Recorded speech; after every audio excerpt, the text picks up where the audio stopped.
আসসালামু আলাইকুম রহমতুল্লাহ। নাহমাদুহুন্নসল্লি আলা রাসূলিল কারীম, আম্মা বাদ। বিসমিল্লাহির রহমানির রহিম।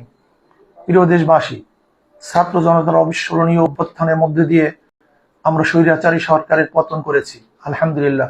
আমি স্বৈরাচার বিরোধী আন্দোলনে সক্রিয় থাকা শিক্ষার্থী, পেশাজীবী, ওলামা, তোলাবা ও রাজনৈতিক সকল সংগঠনের প্রতি শুভেচ্ছা জানাচ্ছি। গভীর শ্রদ্ধার সাথে স্মরণ করছি স্বৈরাচার বিরোধী আন্দোলনে শহীদ হওয়া সকল জাতীয় বীরদের।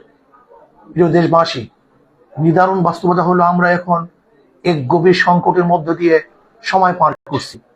এমত অবস্থায় সম্মিলিত প্রচেষ্টার মধ্যে দেশকে এগিয়ে নিতে হবে। দেশের সকল শ্রেণীর পেশা মানুষকে দেশ গঠনের সজাগ ও সক্রিয় থাকতে হবে। প্রিয় দেশবাসী, আমরা ভেদাভেদ চাই না, হানাহানি, মারামারি, হিংসা, বিদ্বেষ চাই না।